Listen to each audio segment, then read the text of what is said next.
Well, greetings and hello there, everybody, and welcome to my Sith Eternal Emperor Ultimate Farming Guide for Star Wars Galaxy of Heroes.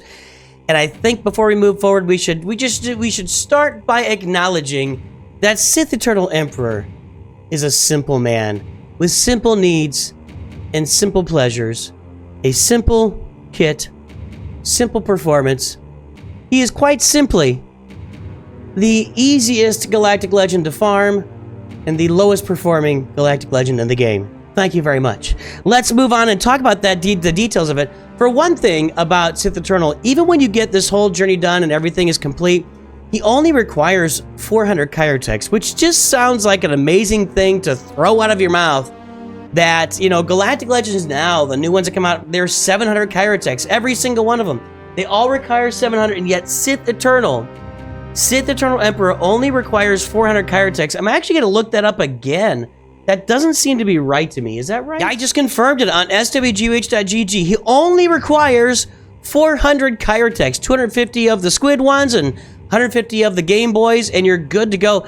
Sith Eternal is an easy farm, and we did it here on our channel here. We did a Sith Eternal Rush account. We farmed him in 8 months. It was like 8.5 months, and we got his ultimate done in month 9, and that was under the old system. With the new system, with you getting to level 85 faster, I'd imagine you can do Sith Eternal Emperor somewhere in the 6 to 7 month range and get him complete and get him farmed. Now let's talk about the farming requirements, because they are the easiest farming requirements. The only journey in here, I believe, but the only journey in here is Emperor Palpatine, which is the second journey that was released in the game. It's an easy journey to complete. You're going to get Emperor Palpatine. Almost everyone has Emperor Palpatine on the roster. He's not a difficult character to unlock. So Emperor Palpatine is the only journey in here. Darth Vader, again, a character that everybody gets. Both those guys at Relic 7. Royal Guard, another character that everybody gets. If you are spending your bronziums in Galaxy of Heroes, you're going to have Royal Guard unlocked within like a 4 to 5 month period. You'll have him at a 7-star level automatic. So people have Royal Guard already at 7 stars. He's only needed at Relic 3. Admiral Piet is the most difficult part of this farm, and he's not all that difficult. So, Director Krennic, nobody has Director Krennic. You gotta go get Director Krennic. You haven't farmed him. I promise you haven't farmed him. You need to get him. Darth Sidious, Darth Maul, Count Dooku, Sith Marauder, a bunch of Sith there that aren't that hard to get your hands on. Imperial TIE Bomber at 6 stars. We'll come back to that in a moment. Jedi Knight Anakin, you get him in the game to start with. You just gotta take him to 7 stars. Most people do it anyway for his ship and for Qui-Gon's Omicron. Grand Admiral Thrawn, a Phoenix unlock. Well, I guess I take it back. That's a second journey. Phoenix for Grand Admiral Thrawn. There are 2 journeys in the game. 2 of the simplest journeys in the game at this point. Grand Moff Tarkin, Veers, and Stark. And a bunch of Relic 3s in here. A few Relic 7s. Guys, this is an easy and simple journey. Very easy to unlock Sith Eternal Emperor. Part of the challenges for Sith Eternal Emperor with farming him is that when you get him unlocked, you've got to have like Wat Tambor or the armor, the Mandalorian armorer, to really make him hum and make him work. They've got to, the Wat will put the tank tech on him, or the health and protection tech if you're facing Jedi Master Kenobi. Armor will add more health with stacks of Beskar as well. He's got to have that extra piece to really do any good. You rarely see Sith Eternal out there without one of those 2 at least, and probably rarely without Wat. Wat's home is pretty much a Sith Eternal these days in the game. Another thing to mention about Sith Eternal here, and I think this is really important. Whatever your roster looks like, if you've been playing for a little while here, you're probably pretty close to unlocking Sith Eternal Emperor on your roster. And let me tell you what I mean by that. If you look at the Empire required, again, Palpatine you're going to have on your roster. Everybody gets him. He's very easy unlock. Thrawn, a Phoenix unlock. Everybody's going to have that done as well. Tarkin is a character they give you at the beginning of the game as well. Royal Guard, I just covered that with bronziums. Vader, everybody's going to have Vader. There's a lot of stuff you automatically get. Then if you're going after Executor, you're going to be farming Piet. And you're probably going to be farming Veers and Stark to go along with Piet on an Imperial Trooper team. There's a lot of overlap here. And when we look at the ships, we talk about the ships, TIE Bomber specifically. Let's go open it up here. TIE Bomber is a is a farm that you need for Executor. And so if you have farmed Executor, boys and girls, you've already got Darth Vader, you've already got Admiral Piet, and you've already got the TIE Bomber done. And these overlap with Sith Eternal very easily. It's why back in the day, before Lightspeed bundles, before all sorts of different changes in the game, I always said for players that Supreme Leader Kylo, the Executor, and Sith Eternal Emperor really went together just like peas in a pod. They just really... those farms flowed together because there was so much overlap with the Executor and Sith Eternal Emperor. If you look at the Sith that are required, they're just not that difficult to get. You know, Dooku, you're given at the beginning of the game again. Sidious is an easy unlock. Darth Maul is an easy unlock.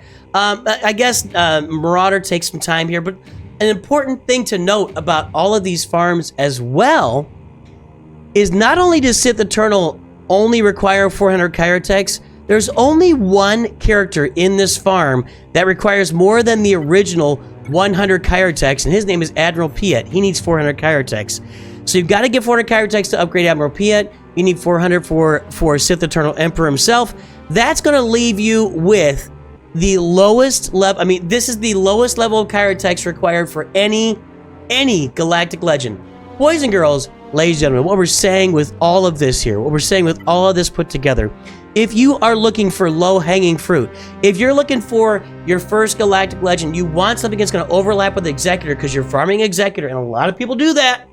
If you're looking for something that's going to be very easy to get on your roster and a Galactic Legend you can unlock quickly, Sith Eternal is your man. But be advised, you can't put him on defense, and he just, with offense, you've got to have Wat Tambor there. Most likely that's his best piece to make Sith Eternal really work as a Galactic Legend.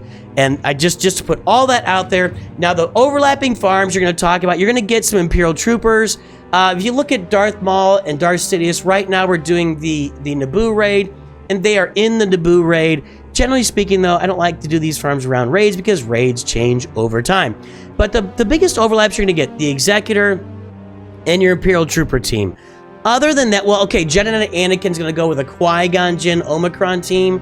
And other than that, there's not a lot of overlap here that you're going to have on your roster. Just those three teams. It's easy to get, and you've probably already farmed yourself. You probably already got Palpatine, Darth Vader, Royal Guard at 7 stars. You got Piet for Executor. You got to go get Krennic. You've probably already got Darth Sidious, Darth Maul, Count Dooku at 7 stars in your roster. Got to go farm Sith Marauder. You got TIE Bomber because you got it for the Executor. You got Anakin because everybody has Anakin. You got Thrawn from getting your Phoenix unlocked. Tarkin they give to you. Veers and Stark, you got those guys. You know, you put them on your Imperial Trooper team already. You've got a lot of this farm already sitting in your roster, and that's the biggest benefit of Sith Eternal Emperor and all the side teams that go along with them. Let's talk about Sith Eternal Emperor's mods, and the answer to the mods is going to be health, and then health, and then health, and then some more health possibly, followed up by health and health and health. He just gets modded for health. It's as simple as that. Now, what are the things in his kit that go along with his health? Nothing. There's literally nothing. The only mention of health in his kit that I could find looking through here was not that. Oh, wait, is it this? Nope, not even that. Galactic Legend. He has 10% max health and protection per amplifier, relic amplifier level. That's it, but that's protection too.